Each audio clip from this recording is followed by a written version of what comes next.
সুখীর রুমের দিকে এগুতে লাগলাম আর খেয়াল করলাম একটা শব্দ সুখীর রুম থেকে বয়ে আসছে। ভয়ে ভয়ে সুখীর রুমের দিকে এগুতে থাকলাম।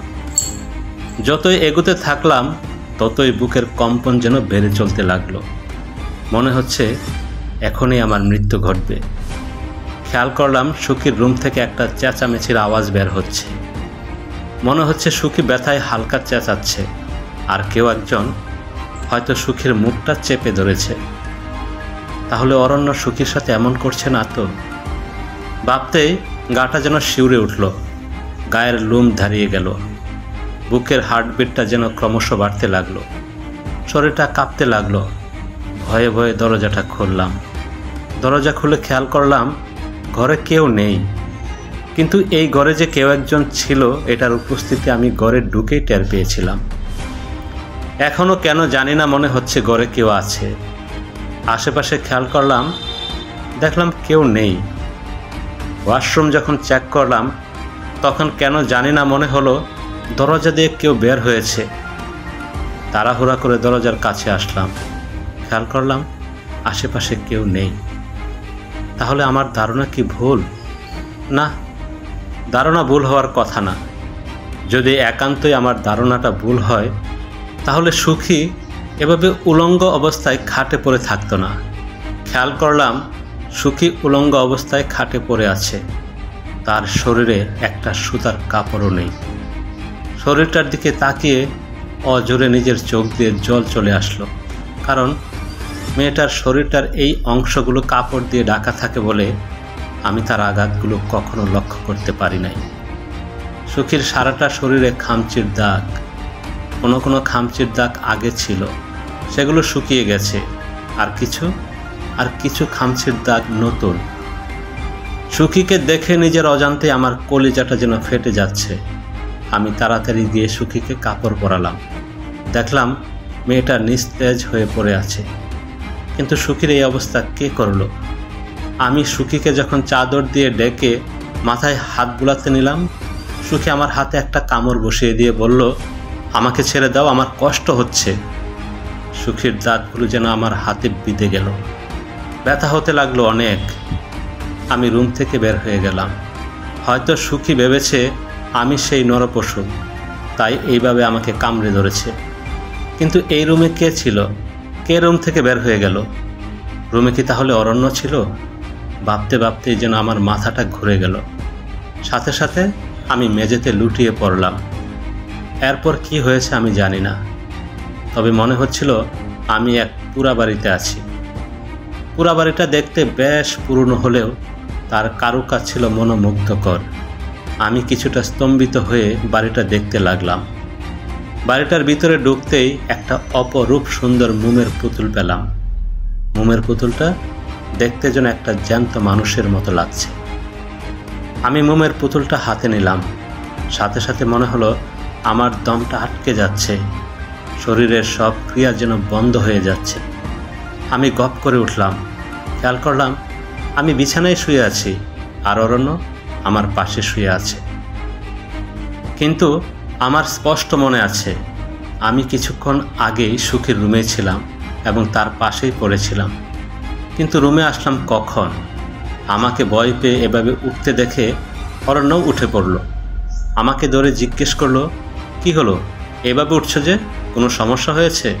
অরণ্যের কথাটা শুনে আমি যেন আকাশ থেকে পড়ছিলাম। তার মানে আমি এতক্ষণ স্বপ্ন দেখছিলাম? হতে পারে, হয়তো বেশি চিন্তা এমন হচ্ছে আমার। আমি কিছুটা শান্ত হয়ে অরণ্যকে জবাব দিলাম, না কিচ্ছু না, এমনি। অরণ্য আমার হাতটা ধরে যখন কাছে নিতে লাগলো তখন একটা ব্যথা অনুভব করলাম, আর হাতের দিকে তাকিয়ে দেখলাম কামড়ের দাগ। তার মানে কিছুক্ষণ আগের ঘটনা সত্যি ছিল, কারণ এই কামড়টা আমাকে সুখী দিয়েছিল। তাহলে আমি এখানে আসলাম কিভাবে? অরণ্যের দিকে তাকিয়ে খেয়াল করলাম ওর মধ্যেও একটা অস্থিরতা কাজ করছে। হতে পারে অরণ্য আমার কাছে কিছু লুকাচ্ছে। ও আমাকে এই রুমে এনেছে আর আমার জ্ঞান ফেরার পর হয়তো নাটক করছে, যাতে করে আমি ঘটনাটা দুঃস্বপ্ন ভেবে ভুলে যাই। না, অরণ্যকে বুঝতে দেওয়া যাবে না যে আমি তার চালাকি ধরে ফেলেছি। তাই অরণ্যের সাথে আমি ভালো ব্যবহার করতে লাগলাম। বোঝাতে লাগলাম যে আমি হয়তো স্বপ্নই দেখেছি। তাই অরণ্যকে বললাম, হয়তো স্বপ্ন দেখেছি, বাদ দাও, ঘুমিয়ে পড়ো। অরণ্য আর কোনো কথা না বাড়িয়ে আমার মাথায় হাত বুলিয়ে দিতে লাগলো। আমার মাথায় হাত বুলাতে বুলাতে অরণ্য ঘুমিয়ে গেল, কিন্তু আমার চোখে এক ফোঁটা ঘুমও আসলো না। সারা রাত এভাবেই কেটে গেল। আবার একইভাবে পরদিন মাঝরাতে আমার ঘুম ভাঙল। খেয়াল করলাম অরণ্য আমার পাশে নেই। ওয়াশরুম চেক করলাম, খেয়াল করলাম অরণ্য ওয়াশরুমেও নেই। এবার আমি মনটা বেশ শক্ত করে সুখীর রুমের দিকে এগোলাম। পূর্বের দিনের মতো আজকেও সুখীর রুমটা থেকে একই রকম শব্দ ভেসে আসছে। আমি সুখীর রুমটাই প্রবেশ করলাম। খেয়াল করলাম সুখীর রুমে কেউ নেই, আর সুখী উলঙ্গ অবস্থায় পড়ে আছে। আশেপাশে তাকালাম, খেয়াল করলাম আশেপাশেও কেউ নেই, কিন্তু হঠাৎ মনে হলো কেউ একজন রুম থেকে দরজা দিয়ে বের হলো। আমি দরজার সামনে যেতেই খেয়াল করলাম অরণ্য দাঁড়িয়ে আছে। আমাকে দেখে চমকে উঠল, বলল, তুমি এত রাতে সুখীর রুমে কি করছো অদরা? তোমাকে কোথাও পেলাম না, তাই খুঁজতে খুঁজতে এখানে আসলাম। আমি অরণ্যের কথাটা শুনে বেশ অবাক হলাম, কারণ অরণ্য তো রুমেই ছিল না। তাই আমি অরণ্যকে বললাম, তুমি তো রুমে ছিলে না, তাহলে আমাকে রুমে খুঁজছো মানে কি? অরণ্য আমাকে বিনয়ের সহিত জবাব দিল, আমি ব্যালকনিতে ছিলাম। অরণ্যের জবাব শুনে আমি কিছুটা হতাশ হলাম, কারণ আমি ওয়াশরুম চেক করলেও ব্যালকনি চেক করিনি। তবু কেন জানি না মনে হচ্ছে অরণ্যই এই কাজটা করেছে আর আমার সাথে নাটক করছে। তাই নিজেকে আর শান্ত রাখতে পারলাম না। অরণ্যকে ধরে সুখীর রুমের পাশ থেকে আমার রুমে নিয়ে আসলাম। টি শার্টটা মুঠো করে ধরে বললাম, লজ্জা করলো না মেয়ের বয়সে একটা মেয়ের সাথে নোংরামি করে নাটক করতে? তুমি কি ভেবেছ আমি কিছুই বুঝবো না? আমি গতকাল জ্ঞান হারিয়েছিলাম, সেই সুযোগে তুমি আমাকে নাটক করে বুঝিয়ে ফেলেছিলে, কিন্তু আজকে কিভাবে বুঝাবে? অরণ্য যেন আমার কথাটা শুনে আকাশ থেকে পড়ল। আমার কথা শুনে আমাকে বলল, অদরা, তুমি এসব কি বলছো? কিসের নাটক করছি আমি? তোমার মাথা কি ঠিক আছে? অরণ্যের কথা শুনে আমার গাটা যেন আরও জ্বলে গেল। আমি কর্কশ হয়ে বললাম, সুখী প্রেগনেন্ট, আর সুখীর সাথে এই নোংরামিটা তুমি করেছ। তুমি ছাড়া এই বাসায় কোনো পুরুষ মানুষ নেই, আর সুখী মুখ খুলছে না। হয়তো সুখীকে তুমি ভয় দেখিয়েছ। অরণ্য এবার আমার কথা শুনে আমার গালে কষিয়ে একটা চর বসালো আর বলল, লজ্জা করলো না আমাকে আর সুখীকে নিয়ে এত নোংরা কথাটা বলতে? কত সংগ্রাম করে তোমাকে আমি বিয়ে করেছি, সব কি ভুলে গিয়েছ? বিয়ের এত বছর পরও যখন আমাদের বাচ্চা হয়নি, আমি তোমাকে কখনো এটা নিয়ে আঘাত করে কথা বলিনি। তুমি নিজেও আমাকে বলেছো আরেকটা বিয়ে করতে, করিনি, কারণ আমি তোমাকে ভালোবাসি। আর সুখীকে এনেছিলাম তোমার কষ্টটা দূর করতে। ওকে আমি আমার মেয়ের মতো ভালোবাসি, আর তুমি ওকে জড়িয়ে এমন নোংরা কথা বলতে তোমার বিবেকে বাঁধলো না? অরণ্যের চর আর অরণ্যের কথাগুলো শুনে যেন মাথাটা আরও চড়ে গেল, কারণ বিয়ের পর এই প্রথম অরণ্য আমার গায়ে হাত তুলল। আমি চেঁচিয়ে অরণ্যকে বললাম, তাহলে সুখী প্রেগনেন্ট হলো কিভাবে?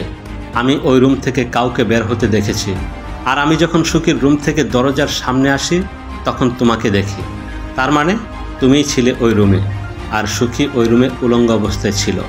অরণ্য আমার কথা শুনে বিস্মিত হয়ে বলল, আমি ওই রুমে গিয়েছিলাম তোমাকে এই রুমে না পেয়ে, কারণ আমি ব্যালকনি থেকে এসে দেখি তুমি রুমে নেই, তাই খুঁজতে গিয়েছিলাম।